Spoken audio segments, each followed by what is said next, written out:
Hello everyone, welcome to my channel. This is Saima Jaker Pia. আজকে আলোচনা করব literature and society নিয়ে। এটা লিখেছেন Frank Raymond Leavis. Literature and society publish করা হয় 1962 সালে। এটা হচ্ছে একটা ক্রিটিসিজম। আমাদের রাইটার লেভিস এই প্রোসের মধ্যে তিনি লিটারেচার এবং সোসাইটির রিলেশনশিপ নিয়ে কথা বলেছেন। আচ্ছা দেখি বলেন তো, পারফেক্ট লিটারেচার কখন হয়? কখন আপনি বলবেন যে এই লিটারেচারটা পারফেক্ট হয়েছে, বলতে পারবেন? আচ্ছা যাই হোক, আমি বলে দিই। আমরা একটা লিটারেচারকে তখনই পারফেক্ট বলবো যখন কোনো রাইটারের লেখার মধ্যে ইন্ডিভিজুয়াল ট্যালেন্ট এবং সোসাইটিটাকে খুব সুন্দর করে রিপ্রেজেন্ট করা হবে। এমন জিনিস দেখাতে পারবেন না যেটা অবাস্তব, যেটা সোসাইটিতে ঘটেই না, এমন কোনো কিছু আপনি লিটারেচারে দেখাবেন না। এতে করে কি হবে, অনেকটা হিস্ট্রিটা বিকৃত হয়ে যাবে। বর্তমান সময়ের কথাই বলি, এই যে শেখ হাসিনার পতনের সময়টা, তখন দেখা যাচ্ছিল কি প্রত্যেকটা টিভি চ্যানেল দেখাচ্ছিল যে ছাত্ররা প্রবলেম ক্রিয়েট করছে, কোনো গুলি চালানো হচ্ছে না, কিন্তু যমুনা টিভি খুব সুন্দর করে তুলে ধরেছেন এই যে সমাজে যা কিছু হচ্ছে সেটা সাংবাদিকরা নিজেদের ট্যালেন্টটাকে ব্যবহার করে খুব সুন্দরভাবে রিপ্রেজেন্ট করছে। এটাই কি এক ধরনের লিটারেচার আমরা বলতে পারি। ঠিক আছে, তাহলে পারফেক্ট লিটারেচার কখন হবে? যখন একজন রাইটার ইন্ডিভিজুয়াল ট্যালেন্ট এবং সোসাইটিটাকে কম্বিনেশন করেই তার লেখাটা লিখবে। ক্লিয়ার? আমাদের লেভিস বলেছেন কি, দেখা যায় কি সোসাইটি বলতে আসলে কিন্তু শুধুমাত্র আমাদের বর্তমানে যা ঘটছে তা কিন্তু না। কারণ হচ্ছে যে অনেক সময় কালচার বা সোসাইটি এটা দুই ধরনের বোঝায়, একটা হচ্ছে পপুলার কালচার, একটা হচ্ছে সফিস্টিকেটেড কালচার। ঠিক আছে, দোনোটা কালচারকেই মিক্স করে আপনাকে লিখতে হবে, যে কোনো একটার উপর ফোকাস করে লিখলে হবে না। ভিতরে যখন অ্যানালাইসিস করবো তখন জিনিসটা ইজি হয়ে যাবে। লেভিস এই যে লিটারেচার অ্যান্ড সোসাইটি এটা কোথায় বলেছেন, বা এই সম্পর্কে তিনি কোথায় থেকে, বা আমরা এই জিনিসটা কোথা থেকে পাই? লেভিস লিটারেচার অ্যান্ড সোসাইটি এই এসেটা একটা স্পিচ আকারে ডেলিভার করেছিলেন। কোথায়? Union of the London School of Economics and পলিটিক্সে। লেভিসকে যখন বলা হয় লিটারেচার সম্পর্কে বলতে, তখন তিনি এই লেকচারটা দিয়েছিলেন স্টুডেন্টদের উদ্দেশ্যে। কেমনে পারফেক্ট লিটারেচার হবে, কোনটা লিটারেচার, কোনটা বেস্ট, এই সব কিছু নিয়ে তিনি যে লেকচারটা দিয়েছিলেন ওইটাই মূলত লিটারেচার অ্যান্ড সোসাইটি। লেভিস বলেছেন কি, লিটারেচার এবং সোসাইটি এগুলো হচ্ছে ইন্টারডিপেন্ডেন্ট, মানে একটা একটার উপর ডিপেন্ডেন্ট। ঠিক আছে, লিটারেচার আর সোসাইটির মধ্যে কোনো ভেদ থাকবে না। সোসাইটিটাকে রিপ্রেজেন্ট করাটাই হচ্ছে লিটারেচার। কোনো রাইটার থাকে শুধুমাত্র নিজের ব্যক্তিগত অভিমতগুলো প্রকাশ করে, যেমন ছেঁকা খাইলো, শুধু ছেঁকা নিয়েই লিখতে থাকলো, সোসাইটিতে কি হচ্ছে সেটার কথাই বললো না। যেমন উইলিয়াম ব্ল্যাকের উদাহরণ দিই, তিনি কি করেছিলেন, শুধু ইন্ডিভিজুয়াল ট্যালেন্টটাকে দেখিয়েছিলেন, কোনো প্রকার সোসাইটির কথা তেমন খুব একটা রিপ্রেজেন্ট করতে পারেননি। এটা লেভিসের মতে। তো যার কারণে তিনি বলেন কি, উইলিয়াম ব্ল্যাক একজন পারফেক্ট লিটারেচার হিসেবে, বা তার লেখাগুলো পারফেক্ট লিটারেচার হয়নি।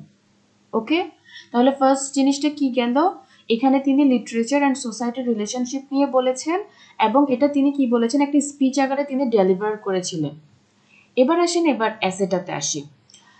অ্যাসেটা শুরু করার আগে লেভিসের দুইটা প্রমিনেন্ট কোট সম্পর্কে বলি। প্রথম কোটটা হচ্ছে এরকম, literature is the supreme means by which you renew your sensuous and emotional life and learn a new awareness. এখানে কি বলা হচ্ছে? এখানে বলা হচ্ছে লিটারেচার এমন একটা জিনিস যেটার মধ্য দিয়ে তুমি তোমার ইমোশনাল লাইফ এবং সেন্সুয়াস যে লাইফটা রয়েছে সেটাকে রিনিউ করতে পারবা, মানে পুনরায় উজ্জীবিত করতে পারবা, নতুন কোনো কিছু সম্পর্কে জানতে পারবা। লিটারেচার হচ্ছে এমন একটা জিনিস। আর লিটারেচারকে বলা হচ্ছে store house of recorded values. এটা হচ্ছে সব ধরনের জিনিস আমাদের সোসাইটিতে বলেন, হিস্ট্রিতে যা কিছু হয়েছে বলেন, সব কিছুই লিটারেচারে স্টোর করা থাকে। যেমন বর্তমান সময়ে মুক্তিযুদ্ধের ইতিহাস বলেন, ভাষা আন্দোলনের ইতিহাস, সবকিছু আমরা কোথায় থেকে জেনেছি? লিটারেচার থাকে। এখন যদি এটা না থাকতো আমরা কি জানতে পারতাম? টোটালি জানতে পারতাম না। তাই বলা হয় লিটারেচার হচ্ছে স্টোর হাউস, কিসের? রেকর্ডেড ভ্যালুসের। এই দুইটা কোটেশন খুবই প্রমিনেন্ট ছিল লেভিসের। তো এইটা খুবই ইম্পর্টেন্ট আমাদের এই এসের ক্ষেত্রে। এবার আসেন অ্যাসেটাতে ঢুকে যায়। অ্যাসেটাতে তিনি কালচার সম্পর্কে বলেছেন। আমরা যে এতক্ষণ বললাম সোসাইটি সোসাইটি সোসাইটি, এখন সোসাইটি জিনিসটার মধ্যে কি কি থাকবে? সোসাইটির মধ্যে দুই ধরনের কালচার থাকবে, একটা হচ্ছে পপুলার কালচার আর একটা হচ্ছে সফিস্টিকেটেড কালচার। পপুলার কালচার জিনিসটা কি? পপুলার কালচার হচ্ছে হঠাৎ করে কোনো একটা জিনিস ট্রেন্ডে চলে আসা। তো যখন ট্রেন্ডে চলে আসে প্রত্যেকটা মানুষ সেটা পড়ে, সেটা জানে, সেটা সম্পর্কে জ্ঞান অর্জন করে। যেমন ধরেন একটা বই হঠাৎ করে খুবই ফেমাস হলো, উদাহরণ হিসেবে দিই মোস্তাক তিশার যে বইটা আসলো, এখানে কিন্তু কোনো শিক্ষণীয় কিছুই ছিল না, শুধুমাত্র ট্রেন্ডে আছে বলে মানুষ এটা কিনছিল, সেটা পড়ছিল। এই যে পপুলার কালচার। অথবা হুট করে কোনো গান ফেমাস হয়ে গেল, যেমন আমরা বলতে পারি যে শাকিব খানের ওই গানটা কি ছিল, দুষ্ট কোকিল ডাকেরে, যে গানটা আছে ওটার কথা বলতে পারি। মানুষ দেখা যাচ্ছে এটা অনেক ফেমাস, তাই এটা শুনছে। এই যে হুট করে কোনো কিছু ট্রেন্ডে চলে আসা, মানুষ সেটা শোনা, সেটা সম্পর্কে জ্ঞান অর্জন করা, এই যে ব্যাপারগুলা, এটা হচ্ছে পপুলার কালচার। সফিস্টিকেটেড কালচারটা কি? সফিস্টিকেটেড কালচারটা একটু হাই লেভেলের। হাই লেভেল মানে হচ্ছে, মানে যেমন ধরেন আর্টিস্টের যে আর্ট থাকতে পারে, কোনো ক্লাসিক্যাল মিউজিক যেমন রবীন্দ্রসঙ্গীত, কোনো জ্যাজ মিউজিক শুনতে পারেন, অপেরার কথা বলতে পারেন, এছাড়া বল ডান্স, এই ধরনের যে একটু হাই ক্লাস ব্যাপারগুলো থাকে না, এগুলো হচ্ছে সফিস্টিকেটেড কালচার। তো আমাদের রাইটার বলেছেন কি, আপনি যখন সোসাইটিকে রিপ্রেজেন্ট করবেন তখন দোনোটা কালচার সম্পর্কে আপনাকে বলতে হবে। সেখানে কি থাকবে, পপুলার কালচারও থাকবে, সফিস্টিকেটেড কালচারও থাকবে। শুধু আপনি পপুলার কালচার নিয়ে লিখলেন, সফিস্টিকেটেড কালচারকে ফোকাস করলেন না, তাহলে লিটারেচারটা হবে না। লিটারেচারে দোনোটার কম্বিনেশন থাকবে। তো এখন উদাহরণ হিসেবে তিনি কি বলেছেন, উদাহরণ হিসেবে তিনি জন ড্রাইডেনের কন্টেম্পোরারি একজন রাইটার ছিল যার নাম হচ্ছে জন বানিয়ান। তার একটা লেখা হচ্ছে দ্য পিলগ্রিমস প্রোগ্রেস। এই পিলগ্রিমস প্রোগ্রেসটাকে লেভিস মাস্টারপিস হিসেবে নিয়েছেন। তার কারণ হচ্ছে এখানে রাইটার সফিস্টিকেটেড কালচার এবং পপুলার কালচার দুটোটাকে খুব সুন্দর করে রিপ্রেজেন্ট করেছিলেন, এবং ইন্ডিভিজুয়াল ট্যালেন্টের মধ্য দিয়ে সোসাইটিটাকে সুন্দর করে রিপ্রেজেন্ট করতে পারার কারণে জন বানিয়ানের দ্য পিলগ্রিমস প্রোগ্রেসকে মাস্টারপিস হিসেবে কনসিডার করা হয়েছে। আই হোপ জিনিসটা ক্লিয়ার হয়ে গিয়েছে। তাহলে রাইটার তার অ্যাসেটাকে, তার কথাগুলোকে যৌক্তিক আকারে তুলে ধরার জন্য সবকিছু সিস্টেম্যাটিক্যালি ডিফাইন করেছে। মানে তিনি প্রথমে সোসাইটি নিয়ে বলেছেন, ওকে, সোসাইটি কি কি নিয়ে সোসাইটি আসলে গঠিত হয়। শুধু বর্তমানে ফোকাস করলে হবে না, কি করতে হবে, বর্তমানে ট্রেন্ডে যেটা আছে সেটাও বলতে হবে, হাই ক্লাস সফিস্টিকেটেড যেটা রয়েছে সেটা সম্পর্কে আপনাকে বলতে হবে। শুধু দুষ্ট কুকিল নিয়ে থাকলে হবে না, রবীন্দ্রসঙ্গীত নিয়েও আলোচনা করতে হবে। এটাই হচ্ছে কথা। তো আমাদের লেভিস তার কথাগুলোকে বোঝানোর জন্য, অথবা তার কথাগুলো যে যৌক্তিক, এগুলো বোঝানোর জন্য বিভিন্ন রাইটারের কথা এখানে বলেন, এবং যাদের দ্বারা তিনি মূলত ইন্সপায়ার্ড হয়েছিলেন, যেমন T S. Eliot, D H. Lawrence, William Blake, Bunyan, William Wordsworth, তারপর মার্কসিজম, এইসব কিছু নিয়ে তিনি কথা বলেছেন। লিটারেচার এবং সোসাইটির মধ্যে যে একটা সম্পর্ক রয়েছে এই জিনিসটা দেখানোর জন্য। এবং তিনি দেখা যাচ্ছে কি বিভিন্ন বইও লিখেছেন, the great tradition, the common pursuit, new bearings in English, Dickens the novelist, education and university etcetera, এই ধরনের বইগুলো তিনি লিখেছিলেন। এবার আসেন সবার মধ্যে তুলনা করি, কার লেখাগুলা আসলেই পারফেক্ট লিটারেচার হয়েছে সেটা তিনি এখন এখানে কম্পেয়ার করবেন। তো প্রথমে আমাদের লেভিস, তিনি যখন লিটারেচারে ফোকাস করেন দেখা যাচ্ছে কি তিনি ওয়ার্কিং ক্লাস এবং তাদের লাইফ নিয়ে ফোকাস করেছিলেন, মানে লো লেভেল থেকে শুরু করেছেন আর কি। তো ওয়ার্কিং ক্লাস নিয়ে যখন তিনি আলোচনা করেন তখন চিন্তা করেন ডি.এইচ. লরেন্স কিন্তু ওয়ার্কিং ক্লাস বা মিডল ক্লাস নিয়ে কাজ করেছিলেন। তো তখন তিনি ডি.এইচ. লরেন্সের উদাহরণ দেন, বলেন কি ডি.এইচ. লরেন্স যদিও মিডল ক্লাস নিয়ে কাজ করেছিলেন, কিন্তু ডি.এইচ. লরেন্স প্রকৃতপক্ষে মিডল ক্লাস সোসাইটির ভেতরে ঢুকতে পারেননি। মানে থাকে না, জাস্ট মিডল ক্লাস উপরে দেখালাম, মিডল ক্লাস সোসাইটির যে একটা প্রবলেম রয়েছে সেই জিনিসটা ঠিকভাবে ডি.এইচ. লরেন্স দেখাতে পারেননি, বরং দেখা গেল কি মেইন যে এইমটা ছিল সেটা থেকে তিনি ডিস্ট্র্যাক্ট হয়ে যায়, ডাইভার্ট হয়ে গিয়েছিলেন। তখন তিনি বলেন কি ডি.এইচ. লরেন্সের যে লিটারেচারটা ছিল সেটা আসলে পারফেক্ট লিটারেচার না, এবং ডি.এইচ. লরেন্সের আইডিয়াটা তিনি টোটালি রিজেক্ট করে দেন, কারণ ডি.এইচ. লরেন্স মিডল ক্লাস সোসাইটিকে সুন্দর করে রিপ্রেজেন্ট করতে পারেননি। তাহলে ডি.এইচ. লরেন্স বাদ।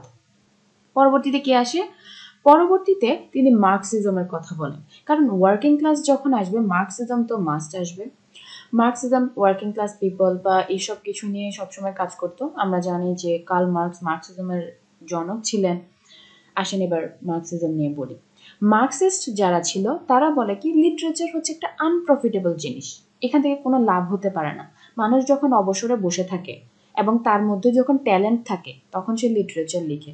এটা একটা ফাউ জিনিস, এটা কোনো কাজে আসবে না। মার্কসিস্ট যারা রয়েছে তারা মূলত ফোকাস কিসে করেছে? পলিটিক্স, ইকোনমিক্স, ম্যাটেরিয়ালিস্টিক থিঙ্কিং, এগুলাকেই বলেছে কি এই মানে ফোকাস করেছিল তাদের জীবনে। তারা ভাবছে কি আমি মানে ইন্ডিভিজুয়াল ট্যালেন্ট আছে, তার মানে এই না যে কি করব, মানে যে কোনো কিছু একটা লিখে দিব সেটাই লিটারেচার হয়ে যাবে। এটা মার্কসিস্টরা বিশ্বাস করতেন। তারা শুধুমাত্র পলিটিক্স, ইকোনমিক্স, বস্তুগত জীব, এইসব কিছু মানে যেখানে প্রফিট হবে এইসব কিছু নিয়ে পড়ে থাকতেন। তো তখন লেভিস বলেন যে কি বলো ভাই, পলিটিক্স, ইকোনমিক্স, ম্যাটেরিয়ালিস্টিক যে জিনিসগুলা এগুলোই তো লিটারেচারের বিষয়বস্তু, এগুলোই তো সাবজেক্ট অফ লিটারেচার।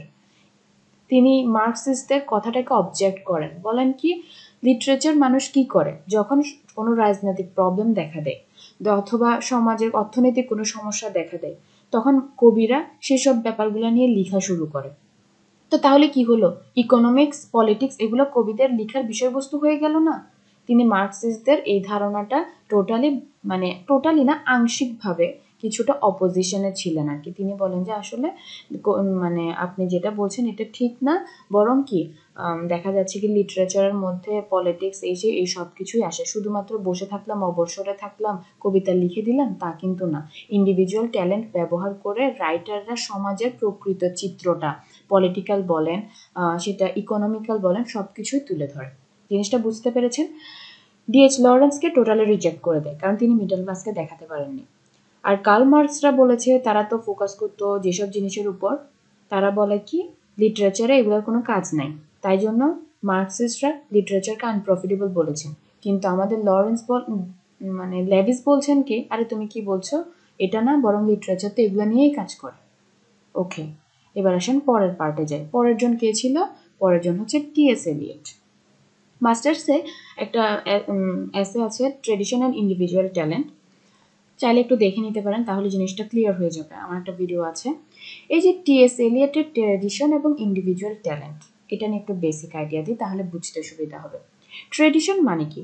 ট্রেডিশন মানে এই না যে আপনি আগের জেনারেশনকে শুধু ব্লাইন্ডলি ফলো করবেন, আগের জেনারেশনকে দেখবেন তারা কি করেছে, এটা না, বরং হিস্ট্রিটা জানাটাই হচ্ছে ট্রেডিশন। আর ইন্ডিভিজুয়াল ট্যালেন্ট মানে হচ্ছে প্রত্যেকটা ব্যক্তির মধ্যে আলাদা কিছু ট্যালেন্ট থাকে। তবে টি.এস. এলিয়ট বলেছেন কি ইন্ডিভিজুয়াল ট্যালেন্টের ক্ষেত্রে আপনাকে আপনার পার্সোনাল যে ইমোশন রয়েছে সেটাকে বাদ দিয়ে দিতে হবে। এটাকে তিনি ডিপার্সোনালাইজ বলেছিলেন আর কি।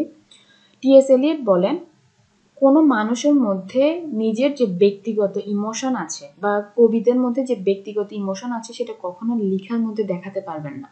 আপনি কি করবেন, আপনি আপনার ব্যক্তিগত সুখ দুঃখ সবকিছুকে এক সাইডে রেখে আগের যে হিস্ট্রিটা আছে সেটা জানবেন, সেটা নিয়ে কাজ করবেন, সোসাইটিতে যা হচ্ছে শুধু তাই করবেন। নিজের কোনো অভিমত, নিজের ব্যক্তিগত ইমোশন কিছুই দেখাতে পারবেন না। মানে এটা কেমন কথা দেখেন তো, আমি এখন দুঃখিত, আমি এখন হিস্ট্রি পড়তে পারবো? কোনোভাবে না, আমার দুঃখ তো এখানে চলে আসবে। তো এই জায়গায় এসে আমাদের কবি কিছুটা অবজেক্ট দিয়েছেন টি.এস. এলিয়টকে। লেভিস বলেন ঠিক আছে, ট্রেডিশনের দিক থেকে তিনি ফোকাস করেছেন, যেমন ট্রেডিশনে হিস্ট্রিটা জানার ব্যাপার আছে, সোসাইটিটাকে রিপ্রেজেন্ট করার ব্যাপার আছে। তো এই জায়গায় লেভিস তার সাথে এগ্রি করেছে। মানে সোসাইটি যখন রিপ্রেজেন্ট করার ব্যাপার থাকে তখন লেভিস রিপ্রেজেন্ট করার ব্যাপারটাকে এগ্রি করে। কিন্তু যখন বলেছে কি ইন্ডিভিজুয়াল ট্যালেন্টের ক্ষেত্রে বা একজন রাইটার কখনো নিজের ইমোশন দেখাতে পারবে না, এই জিনিসটাতে লেভিস কি করেন, অবজেক্ট করেন। কারণ হচ্ছে একটা রাইটার যখন লিখে তার ইমোশনের ব্যাপারটা, তার সব কিছু ব্যাপারটা এখানে আসবে, স্বাভাবিক। তাহলে এই জিনিসটাকে একটা মানুষ ডিপ পার্সোনালাইজ কিভাবে করবে? আমার ফিলিংসকে আমি কিভাবে বাদ দিব? এটা তো আসবেই। আমি যে জিনিসটা ভালো ভাবছি, খারাপ ভাবছি, এটা আমি তুলে ধরবো না? অবশ্যই তুলে ধরবো। তো টি.এস. এলিয়টের সাথে একটা জায়গায় তিনি এগ্রি করেন, একটা জায়গায় ডিসএগ্রি করেন। তিনি টি.এস. এলিয়ট মোটামুটি ইন্ডিভিজুয়াল যে ট্যালেন্ট এটাকে, সোলটাকে বাদ দিয়ে শুধু মাইন্ডটাকেই বুঝিয়েছে। মানে সেখানে ইন্ডিভিজুয়াল ট্যালেন্টের মধ্যে তোমার সোল থাকতে পারবে না, মানে আত্মার ব্যাপারগুলো তুলে ধরতে পারবে না, শুধু মাইন্ডটাকেই বলবে। ঠিক আছে? আর মাইন্ড মানে হচ্ছে সোসাইটি। আর লেভিস তার এসে লিটারেচার অ্যান্ড সোসাইটির মধ্যে সোসাইটিটাকে সোসাইটি হিসেবে রিপ্রেজেন্ট করেছেন। তো এই দুইটা জায়গায় দুজনের মধ্যে কি মিল রয়েছে। ওকে, মানে যখন সোসাইটির ব্যাপারটা রিপ্রেজেন্ট করার ব্যাপার আসবে তখন দুজন এগ্রি করে, কিন্তু এই যে ডিপার্সোনালাইজ করার যে ব্যাপারটা, এই জিনিসটা তারা এগ্রি করেন না। কারণ হচ্ছে একটা মানুষের ব্যক্তিগত ব্যাপারগুলো ছাড়া কখনো কি সোসাইটিটিকে রান করা সম্ভব না। আপনার ব্যক্তিগত অভিমত ছাড়া আপনি কখনো লিটারেচার লিখতে পারবেন না। মানুষ সামাজিক জীব, সমাজে যা কিছু হয় সেই সব কিছু সে তুলে ধরবে, তার মতামতটাও সে তুলে ধরবে। ওকে বেশি পেঁচাই ফেলতেছে, আর বলবো না। এবার আসেন পরেরটাতে যাই। পরেরটা কোনটা? উইলিয়াম ব্ল্যাক এবং ওয়ার্ডসওয়ার্থ। উইলিয়াম ব্ল্যাক সম্পর্কে ফার্স্টে বলি। উইলিয়াম ব্ল্যাকের ক্ষেত্রে ডিএইচ লরেন্স বলেন কি, এই যে উইলিয়াম ব্ল্যাক সাহেব, তিনি কি করেছেন, ইন্ডিভিজুয়াল ট্যালেন্টটাকে বেশি ফোকাস করে ফেলেছেন, সোসাইটিটাকে তেমন একটা পাত্তা দেয়নি। এটা লেভিসের মতে। কারণ হচ্ছে বলা হয় কি, উইলিয়াম ব্ল্যাক সে মূলত খুবই জিনিয়াস পার্সন ছিলেন, ঠিক আছে, তবে তিনি সবসময় কি করতেন, the new use of words, তিনি নতুন নতুন ওয়ার্ড ইউজ করতো। যেমন ধরেন, it is I who see and feed, I see only what I see, feel what I feel, my experience is mine. এই টাইপের যে ওয়ার্ড নিয়ে খেলা করা, এই জিনিসগুলো উইলিয়াম ব্ল্যাক করতো। শুধুমাত্র ইংলিশ ওয়ার্ডগুলোকে লেড়ে চেড়ে ব্যবহার করা করতো, সোসাইটিটাকে খুব একটা রিপ্রেজেন্ট করতো না। এটা লেভিস বলছেন। তাই জন্য তিনি উইলিয়াম ব্ল্যাককে বলেন কি, আসলে এই ভদ্রলোকের ব্রিলিয়েন্ট থাকা সত্ত্বেও, সে ব্রিলিয়েন্ট হওয়া সত্ত্বেও আসলে সে প্রপার যে এনভায়রনমেন্ট সেটা হয়তো তিনি পায়নি, তাই তার লেখাগুলো কি খুব একটা মাস্টারপিস হয়ে উঠতে পারেনি। এবার আসেন ওয়ার্ডসওয়ার্থের সাথে তিনি কম্পেয়ার করছেন। তিনি বলেন কি, এই ওয়ার্ডসওয়ার্থ সে সবসময় রাস্টিক অথবা গ্রাম্য মানুষের ব্যাপার স্যাপার নিয়ে লিখতেন। তো এখানে হচ্ছে যখন গ্রাম্য মানুষের ব্যাপার স্যাপার নিয়ে লিখবেন, তখনও কিন্তু এটাতে একটা অবজেকশন কাজ করে। শুধু রাস্টিক লাইফ কেন, সমাজে তো অনেক কিছুই আছে, রাস্টিক লাইফ হবে এটা তো হতে পারে না। আপনার সমাজে যা কিছু হচ্ছে সব কিছু তুলে ধরতে হবে, শুধু গ্রামের নিয়ে পড়ে থাকবেন সেটা হতে পারে না। তাই দোনোজনের সাথেই কি তিনি ডিসএগ্রি করেন এবং তাদের ওয়ার্কগুলোকে তিনি মাস্টারপিস বলতে পারেননি। তাহলে কাকে মাস্টারপিস বলেছেন? মাস্টারপিস বলেছেন জন বানিয়ানকে। এখন এটার পেছনের কিন্তু কারণ আছে। জন বানিয়ানের দ্য পিলগ্রিমস প্রোগ্রেসকে তিনি হাইলি অ্যাপ্রিসিয়েট করেছেন, এটাকে মাস্টারপিস বলেছেন। তার কারণ হচ্ছে যে পিলগ্রিমস প্রোগ্রেস অথবা জন বানিয়ানের যে রাইটিংটা, সেটা হচ্ছে অগাস্টাইন এজের সময়কার। তো অগাস্টাইন এজের যারা তখনকার সময় ক্ষমতা ছিল, যেমন কুইন অ্যানি, তারপর হচ্ছে অগাস্টাইন হেডে, এই টাইপের মানুষরা তখন ক্ষমতায় ছিল। তো দেখা যাচ্ছে কি তাদের সময়কার এমন একটা টাইম যখন কালচারটাকে খুব বেশি ইম্পর্টেন্স দেওয়া হচ্ছিল, সোসাইটিটা অনেক রিচ ছিল, সোশ্যাল ব্যাপারগুলা নিয়ে সবাই কাজ করতে শুরু করেছিল, মানুষ অনেক বেশি কনসাস ছিল। তো ওই টাইমটাতেই পিলগ্রিমস প্রোগ্রেস জিনিসটাই আসে। তো স্বাভাবিকভাবে সোসাইটি যখন ডেভেলপড হবে, সোসাইটি নিয়ে চিন্তা করবে, বা মানুষ যখন সোসাইটি নিয়ে চিন্তা করবে, তো তখন স্বাভাবিক লিটারেচারও বেস্ট হবে। তো বানিয়ানের পিলগ্রিমস প্রোগ্রেসটাও বেস্ট ছিল। কয়েকটা কারণ রয়েছে। এই তো ফার্স্ট কারণ হচ্ছে অগাস্টাইন এজ সম্পর্কে তিনি বলেন। যেমন অগাস্টাইন এজে দেখা যাচ্ছে লিটারেচারে সোশ্যাল লাইফটাকে দেখানো হয়।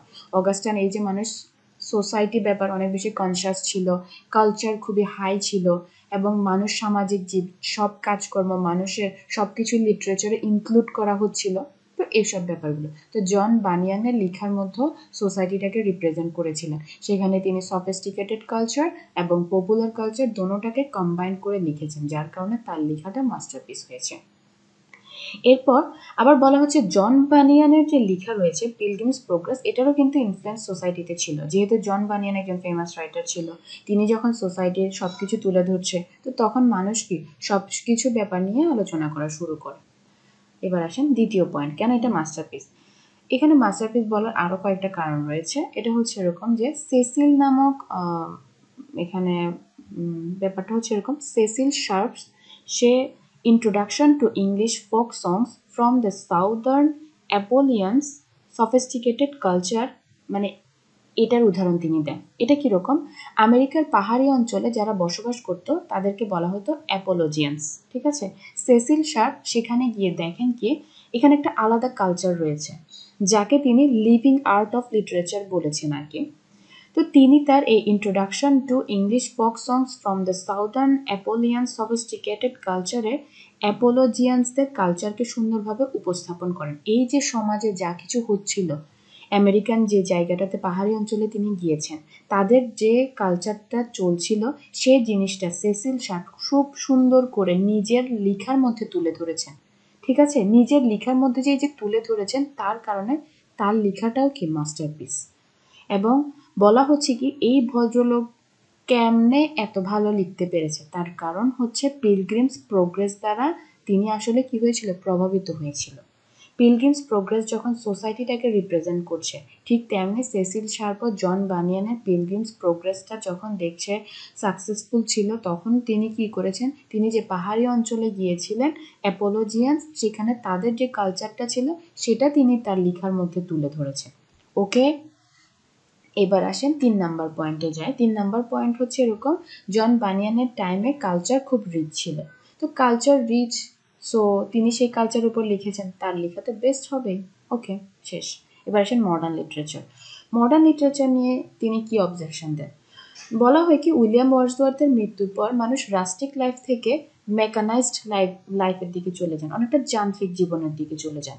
মানুষ এখন ইকোনমিক্স, পলিটিক্স, তারপরে দেখা যাচ্ছে কি ম্যাটেরিয়ালিস্টিক যে ব্যাপারগুলা, রিয়ালিজম, সেগুলোকে অনেক বেশি ইম্পর্টেন্স দিচ্ছিল। ঠিক আছে, হিস্ট্রি এবং ট্রেডিশন খুব একটা সেখানে পাত্তাই পাচ্ছিল না, মানে তোমার হিস্ট্রি কি, তোমার ট্রেডিশন কি, এই জিনিসগুলো এখানে আসছিলই না।